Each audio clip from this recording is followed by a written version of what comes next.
नमस्कार दोस्तों, मैं अभी सिंह चौहान स्वागत करता हूं आप सबका द एग्जाम पोर्टल में। तो कैसे चल रही है आपकी तैयारी? एक्चुअली आप सबको पता है कि मुझे लाइव आना था आप सबके लिए, लेकिन कुछ टेक्निकल इशू चल रहा है इसलिए नहीं आ पा रहे हैं। लेकिन एग्ज़ाम नज़दीकी है इसलिए हम लोग को टाइम वेस्ट नहीं करना है। जब तक उसका टेक्निकल इशू लाइव वाला ठीक ना हो जाए तब तक हम लोग ऐसे ही पढ़ेंगे, ठीक है? चलिए तो शुरू करते हैं बिना टाइम वेस्ट किए हुए। एक है 10 अप्रैल 2010 को पेपर हुआ था। 10 अप्रैल 2010 को पेपर हुआ था बिहार पुलिस कांस्टेबल का, ठीक है? उसका क्वेश्चन है और हिंदी ग्रामर का पहला क्वेश्चन मिला। तो हम बोला कि जीके जीएस हो, हिंदी हो, मैथ्स हो, कोई भी हो उस पर चलेगा। तो पहला है कि नीचे दिए गए वाक्य के लिए एक उपयुक्त शब्द चुनिए। नीचे दिए गए वाक्य के लिए एक उपयुक्त शब्द चुनिए। वाक्य क्या लिया हुआ है? वाक्य लिखा हुआ कि पुरुष एवं स्त्री का जोड़ा, ठीक है?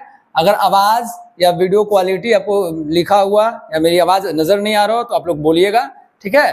कमेंट में कीजिएगा। हर एक क्वेश्चन के बाद आपको कमेंट करना है आंसर बिना कमेंट नहीं रहना है, कमेंट करना ही है।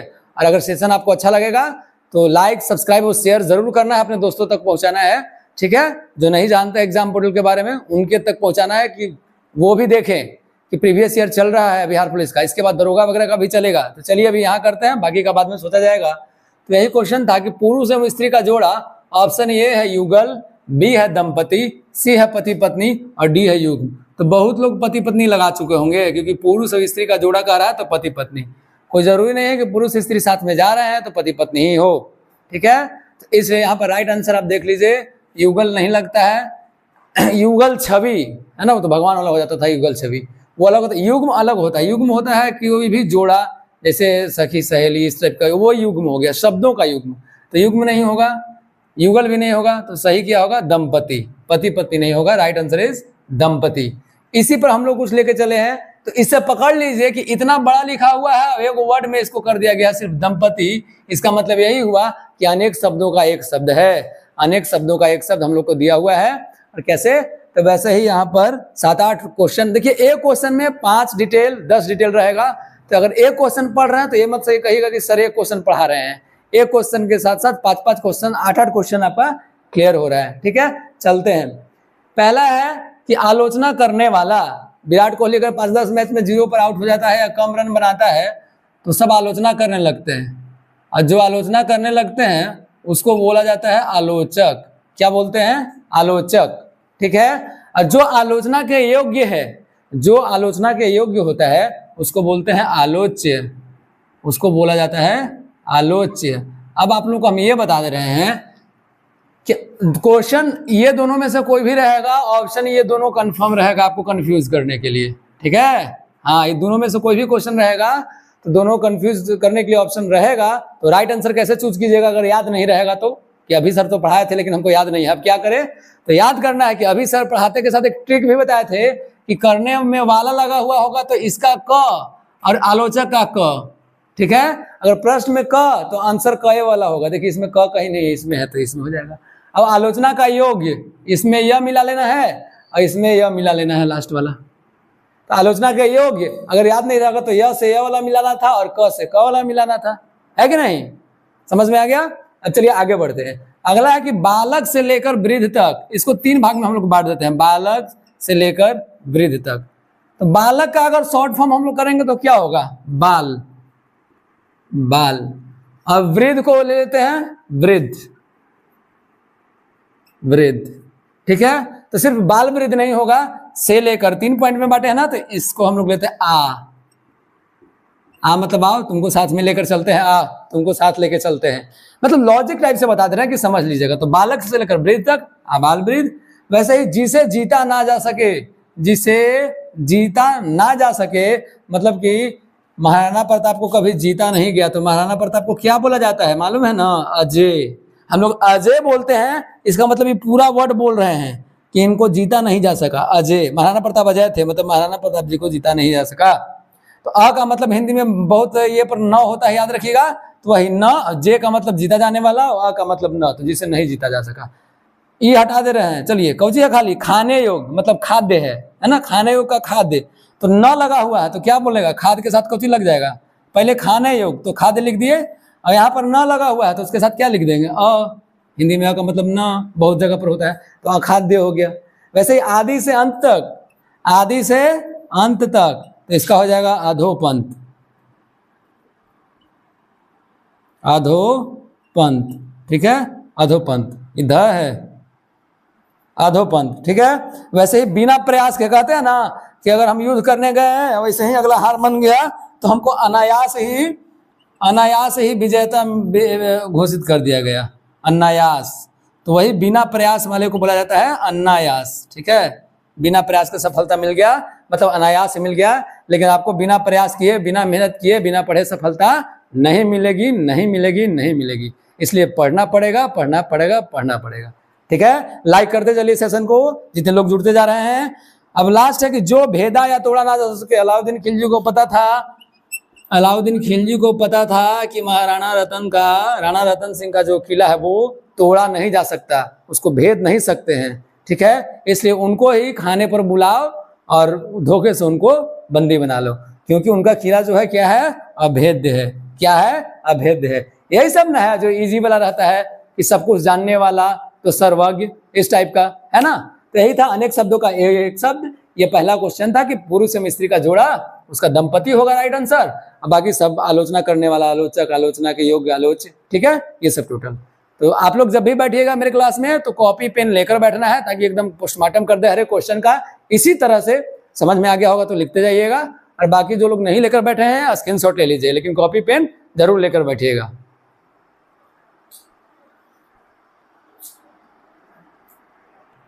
चलिए अब दूसरा क्वेश्चन देख लीजिए। निम्नलिखित में से किस वाक्य में अकर्मक क्रिया है? और तीसरा क्वेश्चन तो है कोई पंक्ति है किसी के कविता का, चारों ऑप्शन में से। तो पहले हम लोग दूसरा क्वेश्चन देख लेते हैं, उसके बाद तीसरा क्वेश्चन देखेंगे। दूसरा क्वेश्चन में क्या है, अकर्मक, एक वर्ड आया है अकर्मक, ठीक है, वर्ड आया है अकर्मक। ऐसा करते हैं कि अकर्मक क्या है, तीन चीज है हम लोग को पढ़ना है, पूछेगा। हर एक क्वेश्चन का ऐसा बना दे रहा है ना कि कम से कम आप लोग को क्लियर हो जाए। सकर्मक, अकर्मक, और अगर ये दोनों आप अच्छे से पढ़े हैं तो आपको दे के फंसाएगा प्रेरणात्मक, ठीक। अब तीनों देख लीजिए। चलिए इधर ही लिख देते हैं ताकि अच्छा से समझ में आएगा, तीनों से जुड़ा हुआ। ये देखिए, सकर्मक मतलब सह बोलते हैं ना, ये विद्यालय सह कोचिंग सेंटर, मतलब साथ में। तो कर्म के साथ, मतलब कर्म जो है इसमें प्रेजेंट रहेगा। सकर्मक में कर्म क्या रहेगा, प्रेजेंट रहेगा, ठीक है। और क्रिया का जो भार पड़ता है, यानी क्रिया का जो प्रभाव पड़ता है वो किसी अन्य वस्तु या व्यक्ति पर पड़ता है। क्रिया का प्रभाव इसमें लिख दें, कैसे ही समझ आइएगा। क्रिया का प्रभाव किसी अन्य व्यक्ति या वस्तु पर, ठीक, पड़ेगा। अकर्मक बोले थे हिंदी में बहुत सारा अ का मतलब न होता है, और कर्म मतलब कि कर्म के बिना, मतलब कर्म इसमें जो है अब्सेंट रहेगा। समझने के लिए लिख दे रहे इतना, ठीक है, बोल के भी कर सकते हैं। अब प्रेरणात्मक का मतलब प्रेरणा देना होता है जी, प्रेरणा देना। अरे हम क्यों लिख रहे हैं आप सबको ही बता देंगे, प्रेरणा देना लिख के शॉर्टकट क्यों समझा रहे हैं कि इसमें समझ में आ जाएगा। देख लीजिए, सकर्मक में है कर्म प्रेजेंट रहेगा और क्रिया का प्रभाव किसी अन्य व्यक्ति या वस्तु पर पड़ेगा, दूसरे पर, ठीक। लेकिन कर्म अब्सेंट रहेगा अकर्मक में। तो क्रिया का प्रभाव कब हो, जब सकर्मक में कर्म प्रेजेंट है तो कोई और व्यक्ति या वस्तु पर पड़ रहा था। लेकिन अकर्मक में अगर कर्म अब्सेंट हो जाएगा तो स्वयं उसी व्यक्ति या वस्तु पर पड़ेगा जिसमें ये सेंटेंस में होगा, ठीक। अब प्रेरणात्मक का मतलब प्रेरणा देना, कैसे अभी दिखाते हैं। देखिए, कह रहा है कि अकर्मक निकालना है, तो गेहूं पीस रहा है, मैं बालों को जगवाता हूं, मदन गोपाल को हंसा रहा है, रामपत्र लिखता है। तो हम लोग नीचे से चलते हैं, ठीक है, नीचे से चलते हैं कि रामपत्र लिखता है, राम लिख रहा है क्या, पत्र। लेकिन लिखने वाला काम किस पर हो रहा है, पत्र पर हो रहा है। लिखना क्रिया है और क्रिया का प्रभाव किस पर पड़ रहा है, किसी अन्य व्यक्ति वस्तु पर, क्योंकि करता तो यहाँ है ना, तो किसी अन्य व्यक्ति या वस्तु पर चलेगा तो क्या हो जाएगा, सकर्मक हो जाएगा, होगा कि नहीं, क्योंकि कर्म इसमें प्रेजेंट है, काम हो रहा है लिखने का किसी अन्य व्यक्ति वस्तु पर, तो सकर्मक क्रिया हो जाएगा, तो ये गलत हो गया, ठीक।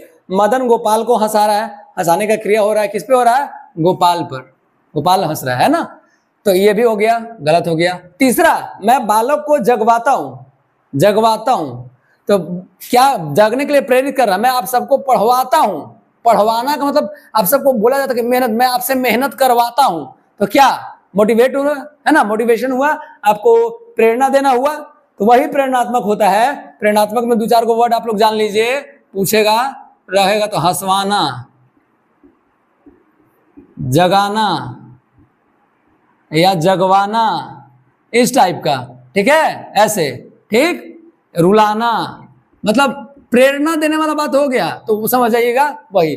तो प्रेरणात्मक हो गया तो भी गलत हो गया, तो ऐसे ही इसको सही मार सकते हैं। अब अकर्मक भी इसको प्रूफ कर दे रहा है, गेहूं पीस रहा है, कौन पीस रहा है, गेहूं, स्वयं इसी पर पड़ रहा है ना, कोई काम हो रहा तो किस पर, स्वयं इसी पर, तो कर्म इसमें एब्सेंट है, पीस रहा है, लेकिन किस, कौन पीस रहा है, तो गेहूं पीस रहा है।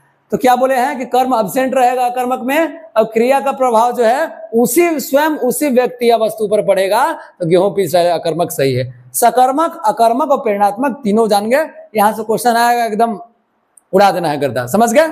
आगे बढ़ते हैं, मतलब टोटल सकर्मक, अकर्मक, प्रेरणात्मक खत्म हो गया, तीनों खत्म कर दिए इतना ही में, ठीक है।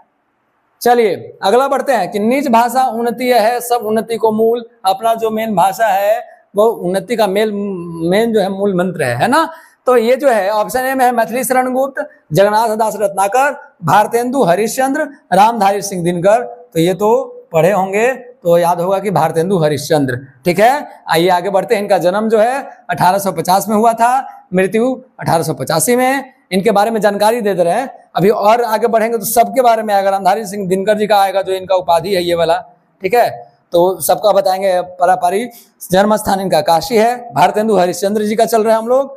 गुरु इनके थे शिव प्रसाद, और इनके गुरु जी को भी एक उपाधि मिली हुई थी सितारे हिंद, ठीक है। और हरिश्चंद्र जी को उपाधि जो मिली थी वो थी भारतेंदु। हरिश्चंद्र जी को जो है भारतेंदु जो है, इसमें ये उपाधि है, ये है उपाधि, ठीक है, उपाधि है इनका। अब उपनाम इनका रसा है, रसा, उपनाम क्या है, रसा, रसा, ठीक। और इनके द्वारा दो तीन को बुक और लिखा हुआ है, कविता वाला देख लीजिए, कवि वचन सुधा 1868 में, हरिश्चंद्र मैगजीन 1873 में, और बाल बोधनी 1874 में। समझ में आ रहा है, एकदम कमेंट करते चलिए, आगे बढ़ते चलिए, और इसका स्क्रीनशॉट लेना चाहते तो ले लीजिए। बढ़ते हैं अगले क्वेश्चन पर। और हरिश्चंद्र जी के बारे में जान लीजिए कि वो एक हिंदी गद्य एवं पद्य दोनों में भारतीय संस्कृति को बढ़ाने का बहुत बड़ा योगदान है इनका भी, ठीक है। चलिए चौथा नंबर क्वेश्चन देखिए ऊपर में कि निम्नलिखित में से सही युग्म का चयन करिए। वो जो युग दिया हुआ है, युग्म अली और आली, इसमें सही क्या है। तो ये जो है आपको श्रुति समभिन्नार्थक शब्द आप लोग सुनेंगे, अगर आप लोग ऐसे श्रुति समभिन्न अर्थक अलग अलग करके देखिएगा तो क्लियर हो जाएगा। श्रुति समभिन्न अर्थक मतलब सुनने में बोलने में लगेगा सेम, ठीक है, लेकिन अलग अलग उसका अर्थ होगा, ठीक है। वैसे ही तो इसमें चूज करना है कि अली और आली का क्या मतलब होता है, तब ना उसमें सही आंसर चुनेंगे। तो श्रुति समभिन्नार्थक शब्द से कुछ रटने का होता है उसमें, ठीक है। तो अली का मतलब होता है भौरा। ये जो अली है इसे लिखा हुआ है क्या, अली, और लिखा हुआ है आली। अली का मतलब होता है भौरा, ठीक है, और इसका मतलब होता है सखी या सहेली, सखी या सहेली, ठीक है। तो देख लीजिए ऑप्शन में कौन सा है, पहले अली है तो पहले भौरा ढूंढना है, तो पहले भौरा ये दोनों में है, तो ये दोनों ऐसे गलत हो जाएगा, ठीक है। अभी में देखना है कि सखी सहेली आली, तो आली में सखी, इसमें कली है, तो ये भी गलत हो जाएगा। राइट आंसर इज भौरा सखी। श्रुति समभिन्नार्थक सबसे पूछा हुआ ये, तो आप लोग एक बार देख लीजिएगा, ठीक है। उसका मतलब पता होना चाहिए आपको, क्लियर हो जाएगा। श्रुति समभिन्न अर्थक, ठीक है। अगला क्वेश्चन है कि घर का जोगी जोग ना आन गांव का सिद्ध, समझ में आया। मतलब दूसरे गांव में तो सिद्धवा बनल रहता, लेकिन घर में कितना ही है घरे में पता है कि नहीं। मेरे घर वालों को भी पता कि हम कैसा है, बाकी सबके सामने सिद्धवा बनल चल रहा है। समझ में आ रहा है। तो कुछ इसको बोलते हैं लोकोक्ति, देखिए दिया हुआ है यहाँ पर लोकोक्ति, मतलब कि कुछ बोलचाल के भाषा में लोगों में प्रयुक्त हो जाता है ना। जैसे कहे कि सब धान तोरा बाई से पसरी लगा हुआ होता है ना, हमारे यहाँ मगध में बोलते हैं कि सब धान 22 से पसेरी लगता है आपको। मतलब कि सब धान 22 पसेरी का मतलब होता है कि अच्छा हो या बुरा हो, ठीक, सबको एक जैसा समझता है, अच्छा या बुरा, या ऐसे लिख सकते हैं अच्छे बुरे सबको एक जैसा समझना, एक सा समझना, ठीक, एक सा समझना, ठीक। सब धान 22 से पसेरी, या बोलते हैं कि मियाँ की दौड़ मस्जिद तक, है ना। मतलब कि कहते हैं कि मियाँ की दौड़ मस्जिद तक ना है, मतलब किसी के कार्य क्षेत्र का सीमित होना, कार्य क्षेत्र का सीमित होना, वही सीमित है ना, मियाँ की दौड़ मस्जिद तक, है कि नहीं। यहाँ देहात में हमारे साइड बोलता है कि आओ सियार ताड़ तर, सुने ना कहानी, तो वही बात है, समझे कि नहीं। वैसे ही अब गाछे कटहल ओठे तेल, है कि नहीं, मतलब कि कर्म करने से पहले फल की इच्छा, कर्म करने से पहले ही फल पाने की इच्छा, है कि नहीं। कर्म अभी गाछे कटहल के रोपे है और उसके बाद उससे तेले निकाले ला सोच रहे हैं, कर्म करने से पहले ही फल की इच्छा, ठीक है, ये हो जाता है, समझ में आया, ठीक है। तो यहाँ है घर का जोगी जोगना आन गांव का सिर, इसका सही आंसर क्या होगा, तो घर घर में मिट्टी के चूल्हे, गलत हो जाएगा। फिर है घर की मुर्गी दाल बराबर, एक है घर का भेदी लंका ढाए, तो इसमें अपने से ध्यान दीजिए, बोले थे कि घर का जोगी जोगना आन गांव का सीध, अब घर में उसका कोई वैल्यू ना, बाहर पूरा एकदम प्रसिद्ध हो चल रहा है, मतलब कि घर की मुर्गी दाल बराबर हो जाएगा ना सेम, तो वही इसका सही अर्थ यही चुनना है, ये भी गलत हो जाएगा, नन में तो होगा ही नहीं। तो घर की मुर्गी दाल बराबर, घर का जोगी जोगना और आन गांव का सिद्ध, और ये 3 पॉइंट आपको अलग से बता दिए। चलिए आगे बढ़ेंगे, स्क्रीनशॉट लेना चाहे तो ले सकते हैं, लेकिन कॉपी पेन लेकर बैठना ही बैठना है, और याद रखिएगा लाइक सब्सक्राइब शेयर एकदम दबा के करना है एकदम। चलिए 6वां क्वेश्चन देखिए कि नीचे लिखे वाक्य के लिए उपयुक्त शब्द बताइए, किसी के गुण दोषों का सम्यक रूप से विवेचन, देखते होंगे कभी लोग सवाल करता है इस पर विवेचना किया जाए, ठीक है। तो अनुवाद, समालोचना, आलोचना और प्रत्यालोचना, है ना, इसमें कौन सा होगा। तो आलोचना तो सबसे पहले काट दीजिएगा कि नहीं होगा सर, और अनुवाद नहीं होगा सर। अब आपको कंफ्यूजन हो जाएगा प्रत्यालोचना और समालोचना में, ठीक है। तो आलोचना से मिलता हुआ जो वर्ड है वो है प्रत्यालोचना, आलोचना प्रत्यालोचना, ठीक है। तो ये आलोचना नहीं होगा तो ये भी नहीं होगा, आलोचना जब वहां पर होता तो ये होता, और वहां पर विवेचना है इसलिए समालोचना राइट आंसर होगा। सम आलोचना, समालोचना विवेचन करके सब लोग, इस पर सब लोग विवेचन कीजिए, इस पर है ना, विवेचना किया जाएगा। विवेचना किस पर किया जाता है, सब लोग मिलकर सम आलोचना, तो वही समालोचना हो गया। आलोचना प्रत्यालोचना एक हो गया, अनुवाद तो अलग है, ट्रांसलेट, है ना, इंग्लिश वर्ड बोले तो, इंग्लिश वाले जो ज्यादा इंग्लिश में समझते हैं उनको पता होगा ये बात। अच्छा पैर, और दूसरा है 7वां नंबर क्वेश्चन की पैर फैलाकर सोना, मुहावरे का सही अर्थ क्या है। पैर फैलाकर सोने का मतलब, ठीक है, कि बैठने का जग ट्रेन में नहीं देखते हैं कि एक्सक्यूज मी जरा बैठने दीजिए, तो थोड़ा सा बैठने दीजिएगा तो थोड़ा सा बैठेगा, ठीक, और धीरे धीरे धीरे धीरे बैठते बैठते इतना पैर पसार लेगा कि आप ही को उठना पड़ जाता है, होता है ना, समझ लीजिए। मेरे साथ ऐसा नहीं हुआ है, बस हम बता रहे हैं, देखे हैं तो। चलिए पैर फैलाकर सोने का, नीचे से चलते हैं तो गहरी निद्रा में सोना नहीं होता है, गहरी निद्रा में सोने का होता है घोड़े बेचकर सोना, ठीक है। दूसरा है सुविधा पूर्वक सोना, ये भी नहीं होगा क्योंकि पैर फैलाकर सोने का बोल रहा है, ये भी नहीं होगा। दूसरा तो होगा ही नहीं क्योंकि दूसरों की उपेक्षा करना, दूसरों का निरादर करना, दूसरों की उपेक्षा करना, दूसरों की अवहेलना करना, उसका मतलब हो जाता है। तो राइट आंसर इज निश्चिंत होकर सोना, पैर फैलाकर सोने का मतलब निश्चिंत होकर सोना। मुहावरा तो रटने पड़ता है, उसको देख लीजिएगा, ठीक है। अब चलिए 6वां 7वां पढ़ लिए, 8 और 9 नंबर क्वेश्चन के बारे में हम थोड़ा सा बता देते हैं आप लोग को, ठीक है, या 10 नंबर क्वेश्चन के बारे में भी आप लोग जब PDF निकालिएगा तो दिख जाएगा। 8 नंबर क्वेश्चन में है ना कि बस शुद्ध और अशुद्ध है, 8 और 9 क्वेश्चन, इसलिए उसको छोड़ देते हैं। और 10वां नंबर क्वेश्चन में क्या पूछता है, अशुद्ध शुद्ध अशुद्ध एकदम इजी है ना जी। इसे 8वां नंबर क्वेश्चन में आपको पूछ दिया है कि यह मेरे पिताजी हैं, तो इसका सही क्या होगा, तो ये मेरे पिताजी हैं, है कि नहीं, एक ऑप्शन होगा। तो शुद्ध वाला ऐसे ही है, उसमें क्या शुद्ध बताना है, ठीक है। और 9वां जो क्वेश्चन था, 8वां 9वां क्वेश्चन, ठीक, तो लिख देते हैं आंसर, ये मेरे पिताजी हैं, ये मेरे पिताजी हैं, इसका सही आंसर होगा, ठीक। शुद्ध वाला लिखवाने लगेंगे तो एक आध दूगो लिखवाना नहीं होगा, 100-200 लिखवाना पड़ेगा, ठीक। और 9वां भी था वो भी शुद्ध और शुद्ध वाला होगा, देख लीजिएगा। 10वां क्वेश्चन जो था उसमें पूछा था ना कि कृतघ्न का अर्थ बताइए, ठीक, कृतघ्न का अर्थ पूछ रहा था, कृतघ्न का अर्थ इसमें लिख देते हैं, ऐसे भी लिख सकते हैं आप, घ में न लगा के कृतघ्न हो गया। इसका अर्थ तो ऑप्शन में आपको होगा आसान फरामोश। कृतघ्न का मतलब क्या होता है, कृतघ्न का मतलब होता है कि किए गए उपकार को नहीं मानने वाला, है कि नहीं, और उपकार करने वाला को बोलते हैं उसको। चलिए कृतघ्न हो गया, उपकार को नहीं मानने वाला, मतलब बोलते हैं ना एहसान फरामोश हो तुम, एहसान फरामोश हो तुम, है कि नहीं, वही होता है। तो 10 को ग्रामर का क्वेश्चन था, तो पढ़ लिए। इसके बाद हम लोग जीके जीएस को पोर्शन में आगे बढ़ते हैं। स्क्रीनशॉट लेना चाहें तो ले सकते हैं। अब हम लोग देखते हैं आगे कौन सा क्वेश्चन है।